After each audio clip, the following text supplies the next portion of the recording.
kasi ng brief ni Tita. As hindi ko pa Oo, Uli na baga. O, yan o. Tapos puro bacon pa. Puro bacon? Puro bacon. Basta So malunod na siya. ayun, dahil nakaawa na kami kay Tito, bilan namin siya ng panibagong bread. Bread. Oy, okay ka. Hindi pa naman ito gawin. Amoy mo nga. Ang lamig yun sa kwarto namin ah. Oo, ang lamig. Sa kwarto niyo. Very lamig ha. Ang very lamig. Ah, tignan mo. Brief mo. Uy! Butas Uy, na. bakit ka Butas na!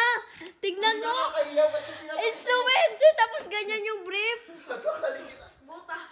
Butas! Tapos puro maluwag pa. Nakita yung brief ko! So, binilan ka namin ng brief. Wow. Baka-prank yan. Brief prank yan! Hindi wag na wag Bench pa nga! Bench pa nga yan eh.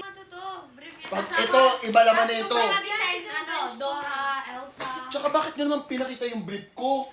Wala, baka may Wala, sponsor. Baka mamaya mag-live na rin ako, magbenta rin ako ng brief. Nakakahiya! Tapos ikaw ng model kang brief. Model bench. Ay, gray nga. Wow. Sinilan kasi ito. Yan lang yung nakayanan. Ah, sale nga siya.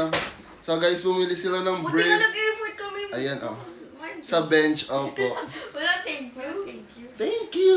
Look. Plastic. Parang napilitan pang thank you Pero talaga. ayan guys, opo, bumili daw silang brief. Ayan, mura lang siya eh. Kano to?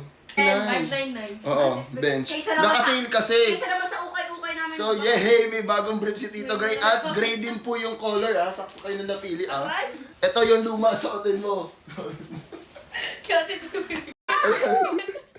Ako! May butas ka. Ito, tingnan mo. Sige na, salamat.